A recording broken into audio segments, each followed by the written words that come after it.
All right, welcome back to MMM, as we are right now. Oh, is it the other way? Yeah, there you go. The triple threat. The triple threat. Welcome back to the triple threat, MMM, Marvin, Matt, and music. So welcome to today's video, guys. Today we will be talking about our favorite albums of 2020. The year 2020 hasn't been the best for everybody, but music-wise, I think it's been pretty good, and we're here to talk about the music. We're not here to talk about anything else that's happened in the world. Right. Just the music. That's why this channel is Marvin, Matt, and music. Looking back at the music and of all the albums this year, I didn't think there would be that many. I didn't think this would be a hard list to make or to choose from. Yeah. But looking back on it, I was pleasantly surprised. You know, there was albums that they're still well-rounded, and then, you know, it was pretty hard to make the final cut on my list. You know, I was trying to debate this, but like, you know, we gotta do what we gotta do on here, and we gotta make some hard decisions. That's what we're here for, exactly. Yeah. We're here to make hard decisions, talk about the music. Just keep in mind that we are not ranking what we think the best of the best of the best albums of this year are. We're choosing our own personal favorites. So Marvin's top three will probably not be the same as my top three, and mine will not be the same as his. We're here to talk about how we feel and our own personal favorites. Again, we're not ranking, we're not scoring anything. Again, it's all just how we feel about the music. Yes, exactly. Yeah, this is just our opinions, and if you don't like it, let us know in the comments. Yeah, exactly. Yeah, if like a killer album comes out in the end of the year before New Year's, we might have to make like a what do you call it, an emergency video or something, if there's something gonna be like that. Yeah. But you know, so that's why you have to subscribe to see what's gonna happen next. A few years ago, actually, when Run the Jewels 3 came out on Christmas. On Christmas, yeah. And that just like destroyed everyone's top 10 list of the year, you know? Yeah, for sure, it definitely did for me, because it was just they didn't announce that at all. It was just a surprise Christmas gift. Even before we get into it, do you have any honorable mentions that you just want to briefly touch on? One that's didn't make the cut on my top three is Alfredo by Freddie Gibbs. You know, I'm a big fan of Freddie Gibbs off Bandana. Whew, oh man, going back, Bandana I think I liked more than Alfredo. Alchemist is who built it with him, but on Bandana he had Madlib, and like that Bandana, I guess shout out to Bandana because it gave me high expectations. Yeah, exactly. He still did a good job on Alfredo. But he didn't make my cut for the top three. Yeah.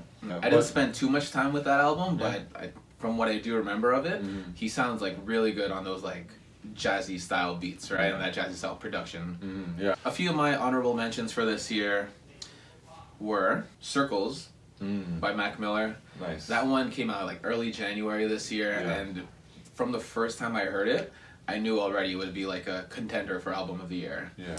As you can see, it didn't end up making my top three, but it's up there. I still really enjoyed this album. Yeah. I also have Sawayama by Rina Sawayama. Got 3:15:20 by Childish Gambino in there. Yeah, okay. And that one was tough for me to put there because he's like one of my favorite artists. That album has a song Algorithm, which I think is like one of the best songs of the year. Wow. Okay. I also have After Hours by The Weeknd. That one kind of hurt me to put it in honorable mentions. He gets snubbed again. He gets snubbed again, man. Holy, you're right. Sorry, The Weeknd. Sorry, Abel. I hate to do this to you, but he gets snubbed again. Only for my last honorable mention, this is the one that I know is gonna hurt Marvin. I can see it in his face right now, and he knows what I'm about to say. It is RTJ4. Yeah, this was by Run the Jewels. That's a great album. By Marvin knows how much I love this album, but still, you know, I had to put it. Yeah. It really did hurt me to not include it in my top three. I'm excited to see if there's like an album on my list that maybe you don't even know of, or there's an album on your list that I don't even know of. You know, I'm pretty excited to see what happens here. Yeah. Alrighty, so let's get into it, shall we? Marvin, what's your third favorite album of the year? All right, so my number 3 album of 2020 came from a duo called Sons of Yusuf, and their album called Shake the World. They're trying to do like a whole Arab type of rap. Okay. And it's like a whole different kind of sound. I actually stumbled upon them when Jay Electronica's album was coming out. I ended up stumbling upon this album. Yeah. He's a feature on this album. I ended up really liking the music because it has like an influence of like hip hop, but like it feels like you're in the Middle East or something. Okay. Like, they implement a lot of like instruments that you would hear if you were in the Middle East, you know. Okay. Like just different flutes, different horns, and they're from Kuwait, but they also grew up in LA. Okay. So they have sort of the two mixes going on, and so there's a lot of hip hop into it, but they're flowing in English, like the whole album still, and they're putting together like solid bars. Like my name is hard to pronounce, Hakeem Olajuwon. Like they throw in some they throw in a couple basketball references into it. He's got like other bars saying how like he was the only one in class who didn't eat pork, but he was the only one who went ham on the microphone. So like I like that one. he throws in some nice bars. Like he's not trying to hide the fact that he's Muslim. They're trying to like embrace it, you know. Yeah, so, exactly. like, they're trying to send like a positive message with the album as well. Like, because they talk about how they're always portrayed as like terrorists, or like they have like here's another line how like, oh, they found out I was Arab, so they thought I was the bomb.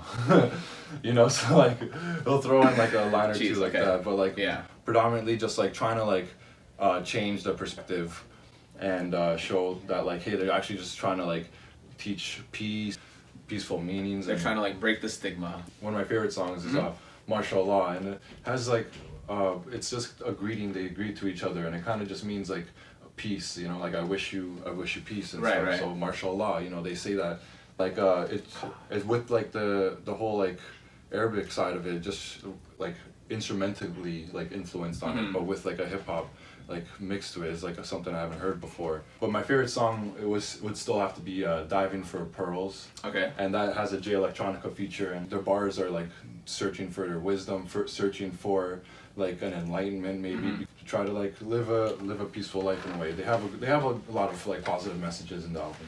2020 made me a big fan of these guys, Sons of Yusuf. Sons of Yusuf, the album called Shake the World. Shake the World by Sons of Yusuf. Yeah, okay. yeah. That's your number 3 favorite album of the year. That's my number 3 favorite album of the year. Cool.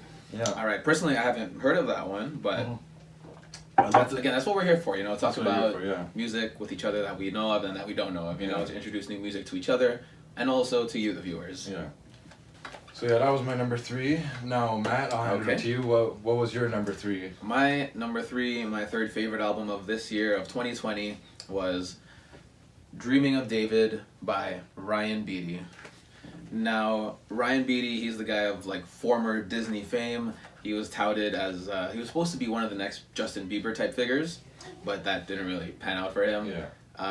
He found himself working with Brockhampton, and he sung the hooks on some of their biggest hits like Bleach and like Sugar. Yeah. So love those songs, by the way. Yeah. Shout out to Brockhampton. Yeah. After that, he released an album called Boy in Jeans, which I really liked. That was like a few years ago. It was one of my favorite albums of that year. And now we have him being the number 3 on my list of this year. That album, Boy in Jeans, it kind of had like a Frank Ocean, Kevin Abstract kind of vibe, which I really liked about it. Yeah. So after hearing Boy in Jeans and all his features and all his hooks that he's done in the past, it kind of gave me high expectations for this album here, for Dreaming of David. And I just want to say that he met those expectations. Nice. You know, I was not disappointed with this album at all. It was kind of a long wait coming from the other album, but it was worth the wait. You know, it was worth every second of it. When did it come out? Came out like May this year, I think. But like from his last album, it's been 4 years, you said? 4 years or something like that, yeah. So those good albums, they make you wait for them, but yeah. Now, when I first listened to the album, it didn't hit me in the face and blow me away right away like an album like RTJ4 does. But this album has more of a soft, warm, nostalgic kind of vibe to it. And it also sounds very raw emotionally, which I really like about it. His vocals also glide really like smoothly across all the tracks on this album, whether he's singing like from a higher voice or from a lower voice, whether there's distortion to his voice, whether he pitches it up or pitches it down. No matter like what he does with his voice on this album, it all just fits in really well. As for standout tracks from Dreaming of David, they would have to be, for me, Flowers at the Door, Backseat, Brother, and Casino. Those are some of the ones that I feel really encapsulates the vibe of this album really well. And that was Dreaming of David by Ryan Beatty, number 3 on my list. Number 3, wow, okay. So yeah, another album, I haven't even heard that album this year either, but you know, we're gonna have to have a whole listening party, you know. Let us know if you want to be on like a listening session one day. This is a good idea. We're gonna make a Triple M Spotify playlist. Ooh, I and like that. We'll share it in the comments below, so make sure to click that Spotify playlist. Check it out. Alright, Marvin, what is your number 2 favorite album of the year? So my number 2 came from an album that came out very early in the year, and I almost thought it came out in 2019, So then when I found it came out in 2020, I went back to check. I was like, this is one of my favorite albums. And that was from Mac Miller, Circles. You know, I'm a huge Mac Miller fan. You know, I have been for years. I was as sad as I could be here and pass last year. Right. You know? Kind of surreal hearing an album coming out from like someone who passes. A lot of these songs on the album, you know, they are emotional. For the first time, you hear like Mac Miller singing on like what feels like 90% of like the album. Right. But he does a good job with it. Like he uses his voice like in different ways in different parts of the album, which is like, for a guy who doesn't sing, I feel like it's pretty great. Yeah, so one of the standalone tracks, like Blue World, with like such an uplifting beat to like forget that, like forget anything, you know. Yeah. He has great hooks on this album, like complicated, you know, like why's it gotta be so complicated? Everybody's Gotta Live, Everyone's Gotta Die. That's a really good one too. I can see, you know, the beat and Woods, like the beat and like Woods is one of my favorites from that one. Woods, yeah, and the whole vocals just like Right. makes me feel like I'm like on a trip with him or something, you know, like I'm What kind of trip though? More like a psychedelic trip. Okay, not like a long car ride. Not like a long car ride. It's like he's putting me on in a trip. Yeah, like, you know, just question morality maybe while you listen to it, because this album, I was listening to this album when even Kobe Bryant passed away. You know, and like during the same time, so it even helped me get through, you know, grieving with that. You know, Right. so like I take a lot of positive things out of it. You know, the album shows like sides of Mac Miller that like I feel like I didn't even know like the world knew existed, you know. True. It definitely is an album that makes you like self-reflect on your own life, on your own being, on like your own morality, on like everything. Rest in peace, Mac Miller. You know, number two. Yeah. Number two on Number two, my... Circles, right? Yeah. Circles by Mac Miller. Because that was Marvin's number 2 favorite album of this year, of 2020. Yeah. And now we're gonna hear about your number 2. Yeah. So my number 2 favorite album of this year Yes. was actually an album that came out recently, like within the last couple weeks. Yeah. It is an album called Pixel Bath by Gene Dawson. Pixel Bath. Pixel Bath by Gene Dawson is my second favorite album of this year. Now, I found out about this album because Romil of Brockhampton, again, shout out to Brockhampton, shout out to the Brockhampton boys, they're putting me on here. Yeah. Romil of Brockhampton, he posted it on his story on Instagram, Okay. like right when it came out, and you know, I like Romil, I like his production, I like the way he makes music, I trust his musical style, so I'm like, okay, I'll check this out. Yeah. But decided to check it out, and I was really surprised by this album. Surprised in like a really good way, because I have never heard of this dude before Romil posted it. I've never heard of this album. This was the first time I've ever been exposed to Gene Dawson. New artist. Yeah. Totally new artist. Totally new artist to me. But again, I was really surprised in a good way. And, like, I didn't know what to expect, because again, I didn't really know about this guy before. I didn't know what kind of music he makes in the first place. It is another album that has like a nostalgic kind of vibe to it. Unlike the softer overtones of Dreaming of David, this one's not afraid to be more aggressive and be more like abrasive at times, and even like experimental with its sound. Yeah. It takes elements from hip hop, from rock, from electronic, from these genres, and a lot more, and it puts it together in like this cohesive genre bending project. So this album also has like an A$AP Rocky feature on it. On the second track. That's one of the things that kind of drew me to this album also at first. I'm like, okay, if Romeo likes this, if they got A$AP Rocky to agree to appear on this, I'm like, okay, this is an album worth listening to, you know? Favorite tracks from this would have to be the track with A$AP Rocky called Triple Double. Also, Bruce Boy is really good. Pegasus. 06 Burst is another really good one. He has a track here in Spanish. So, again, it's like it takes from all kinds of genres, all different types of music, and it brings it together in this one cohesive project. It was an album that surprised me, and I'm definitely going to be coming back to this album a lot in 2021. And that was my number 2 favorite album. Okay. Yeah, so, okay, now number 1. We're here to talk about our number 1, the main event. Number 1, album of the year, my favorite album of the year, Run the Jewels 4. I thought so. For the 4th time, yeah. You mentioned it in your honorable mentions. Yeah. And this is an album I had on repeat when it came out. I just could not get enough of this. In your face and like no apologies. Like that's just how they are, you know? Like I love so many songs on this album, and like I've been a RTJ fan before, and like it seems like they're always trying to top themselves, and they always do. succeed. Yeah. And so like on on RTJ4, Yankee and the Brave Part 4, Episode 4. Right from the start of the album. Right from the start of the album, you got Killer Mike coming in, the beat. They do like an awesome job kind of like putting a visual image to their like lyrics, you know. Killer Mike is somewhere with cops outside. He's got one bullet left, so he can go out shooting or just put it to his brain. He's like, either way, I'm dead. You kind of attitude. Right. But then LP comes in and he's like, no, Mike, you're not dying.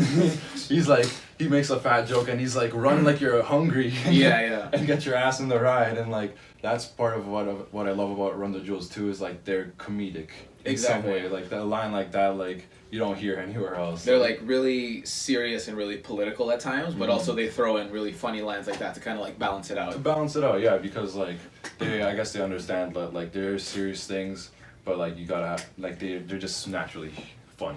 My favorite songs just came like back to back at a certain point. This whole album goes like back to back for me. Honestly, man. You know, top so to bottom. There's like no misses on this album. There's like no misses, yeah, exactly. There's no skips.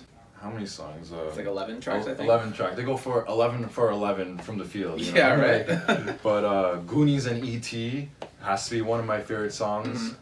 Songs like even like Walking in the Snow, you know, like just got done walking in the snow. God damn. Oh man, like I feel like cold. Like I just like you know, it's a cold song. And Holy Comma Fuck as well, you know, like that these songs like don't hold back, and like they really don't. These guys don't hold back. These guys don't hold back on any of these 4 albums that they released. Just go take a listen to Just, right? Oh man, yeah. And you're gonna understand like their political side, you know, and like Killer Mike is a real political activist out there. So like when he says these bars, like I take it with like a lot of respect, because this guy's out here trying to like make a change for his community. Yeah, exactly. It's not just like some rapper or some artist rapping about these things pretending to care about it, you know. It's like he's there, he's experiencing it, he's rapping about what he's gone through, and then you actually see him on the streets protesting side by side with all these people, you know. He's kind of like backing up what he's rapping about. Yeah, it's really amazing. Like there's no one else like that. And then LP, who makes the beats, LP's production, man. El Producto. Yeah, like, exactly. He's always gonna be killing it, and I think this is the best bars he's had on any of those albums. Like he's always like sort of rapping about, like, to me he's rapping about tripping out on something. Like he's always on some drug or something, and he's like giving his like perspective of like his distorted reality, but like mixed with like some interesting like real facts, you know. But like he has such humor too, like one of his lines saying I'll smoke a bogey backwards with my thumb up like it's fine. And then like to me it's just like, yo, how effed up is this guy to be like, yo, that's just fine, like this is a normal day. Like he's probably been through some shit with drugs, but like you see a lot of that influence on his music. Yeah, exactly. Yeah. Both of these guys are like more mature. They're older guys. They're older guys. They're older rappers. You know, so they really have gone through a lot in terms of like drugs and like tripping out, and even just regular life stuff, general life experience. They've both gone through a lot already. So it's kind of like reflected in their music, where you can hear how much they've gone through. You know, if you know me, and you know I listen to Run the Jewels, you probably knew this was going to be number 1. Like there was no other option for me. This was going to be number 1, Run the Jewels. Marvin, I think Run the Jewels is how we like, that's like one of the first artists and some of the first albums that you and I ever talked about, you know? Yeah, it is. It's like, I met this guy, yo, Marvin, what's good? You like Run the Jewels? I like Run the Jewels too. Let's talk about it. Yeah, as soon as like I saw I knew you listened to them, I'm like, yo, this guy has like a different taste of music. So like that's what I'm always interested to hear, like all these albums you're listening to, man. Like it's like more than just like what everyone else is listening to. So then we're always good to talk about this, and you know, part of the reason. And now here we are. Run the Jewels is part of the reason that we're here today. Exactly. Right? Yeah. Cheers to Run the Jewels. Cheers to Run the Jewels, bringing us together. Oh yeah. So. Yeah, this can be the thumbnail. Okay. Run the Jewels 4. Yeah, Run the Jewels 4, my number 1. Alrighty. Yeah, I'll hand it off to you, man. Number 1. If you are a regular Triple M viewer, you'll know that we have talked about this album in the past. It was actually the very first video. Oh yes. That we ever did for this channel, that we ever talked about together on this channel. Last Year Was Weird, Volume 2 by, say the name, Marvin? Tkay Maidza. There you go. By Tkay Maidza. Honestly, What is there to say about this album that we haven't just cut and paste the previous video? Go check the last video. Go watch our other video. We'll put the link right over Yeah. here. That's it. Okay, video done. Yeah. No, but really, this album though, last year was Weird Volume 2. I loved it, top to bottom. This was another one of the albums where I didn't really know what to expect going in because Yeah. I haven't heard of her before listening to Yeah. this project. But I listened to it and I was blown away right away. She does so many different styles of music on this album. The production is all over the place in like a really good way. Mm-hmm. The album art is crazy. You know, Yeah, we talked great about that in album the art, last yeah. video too. This album, it's another one where there's like no misses, there's no skips, you know. Her voice, she raps all over the place. I didn't even remember it when you asked me honorable mentions because this deserves an honorable mention from me for sure because it was an album front to back that like I could listen to it all the way through. A new artist now on the scene. The three sort of groups of songs I would say like to change up her sounds along the way, all naturally, you know, like all. She did flow seamlessly Yeah. from like song to song to song, no matter what kind of track she was doing. Yeah. Whether it was like a hard hitting one like Shook, whether it was something more soft singy like You Sad or Yeah, we should cheers to Tkay Maidza because she was the reason we made our first video. Like we listened to her album, and you know, at the time it was just like, hey, I've heard that album. You've heard that album, and then let's do it. Let's there talk we about go. it. Yeah, And now here we are talking about Tkay Maidza. Last year was Weird Volume 2. Just go listen to this album. Do yourself a favor, listen to this. It is only like 25, 26 minutes long. Yeah. It's nice, it's easy, it's digestible. And no matter what you like, there's something on here for you, you know? That's one of the things that kind of drew me to this album in the first place of how versatile it was and how many different genres that she was touching on and doing very well. there's definitely a song that you're gonna find in there. That Yeah, exactly. Wow. Wow. Yeah, okay, that's it. All right. Yeah. So there we have it. Our top 3 favorite albums of 2020, along with a few honorable mentions. Yes. Honestly, yeah, like a lot of good music came out, but to be on our top 3, you gotta be pretty good, you know. So, shout out to all those artists that are in our top 3s. Yep. You know, thank you for making such good music. So just to recap, Marvin, your 3 favorite albums of this year were 3 favorite albums were Shake the World by Sons of Yusuf. 2 was Circles by Mac Miller. And number 1, Run the Jewels 4 by Run the Jewels. alrighty, and then mine were Dreaming of David by Ryan Beatty. Number 2 was Pixel Bath by Gene Dawson, and number 1 we have Last Year Was Weird Volume 2 by Tkay Maidza. If you want to hear a more in-depth analysis and an in-depth discussion of that album, be sure to check out our video that we did before. 2020 is all wrapped up. 2020, let's call it a wrap. Let's call it a wrap, and look out for another video where we're gonna be talking about our Spotify wrapped up stats. What would you call it? Yeah. Stats, Yes, check out another you know? video. We're going to be talking about our Spotify Wrapped for 2020 with a special guest. Stay tuned for that. Coming soon. Okay. Coming soon on Triple M. So those are our favorite albums of 2020. Let us know in the comments below if you like these albums as well, if you've never heard of these albums, and let us know your favorites of the year. We'd love to hear them as well. So thank you for watching the video. Make sure to like and subscribe and do all that stuff, and we will see you in the next video. Peace. Peace out.